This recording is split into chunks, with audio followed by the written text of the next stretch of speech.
তো এই যে আমরা সালাম দেই একে অপরকে, এই সালাম শব্দের উৎপত্তি কোত্থেকে? মানে সর্বপ্রথম সালাম কে দিয়েছে আপনাদের জানা আছে? জানা নেই। আল্লাহ পাক রব্বুল আলামিন যখন আদম আলাইহিস সালামকে সৃষ্টি করেছেন, তখন আদম আলাইহিস সালাম তিনি 60 হাত লম্বা ছিলেন। কয় হাত? 60 হাত।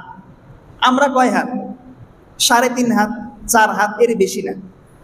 মানে আদম আলাইহিস সালামের পর থেকে এখন পর্যন্ত যত দিন যাচ্ছে তত মানুষের বয়সের আয়ু কমতেছে, মানুষের উচ্চতা কমতেছে।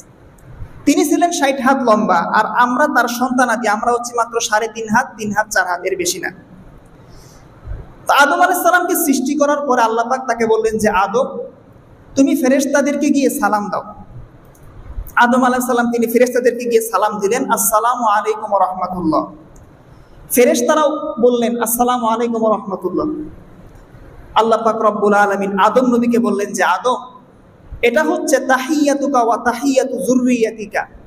তুমি যে দুনিয়াতে গমন করবা, তোমার এবং তোমার পরবর্তী বংশধরদের পারস্পরিক দেখা সাক্ষাতের অভিবাদন শব্দ। সুবহানাল্লাহ পাঠ করেন।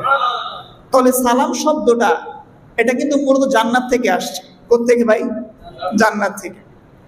কিন্তু কথা হচ্ছে সালাম শব্দটা এত দামি, আজকে আমরা একে অপরকে অনেক সময় সালাম দিতে কৃপণতা বোধ করি, করি না? অনেকে চিন্তা করে আমি হচ্ছি সমাজের একজন বড় নেতা, আমি হচ্ছি সমাজের একজন বড় মহাজন, আমি অন্যকে সালাম দিই কেমন করে, আমাকে সবাই সালাম দিয়ে, মনে করে না এটা?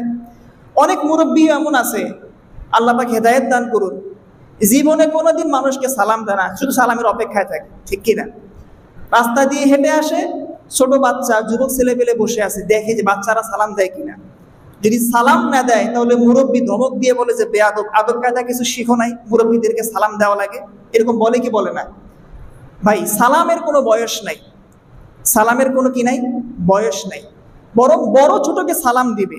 নবীজি বললেন যে ইউসাল্লিমুস সাগীরু আলাল কাবীর ওয়াল মাররু আলাল কাঈদ ওয়াল কলিলু আলাল কাসীর।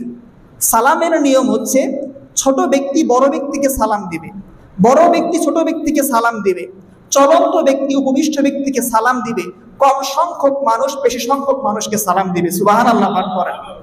সুতরাং আমরা বেশি বেশি সালাম দিব তো ইনশাআল্লাহ।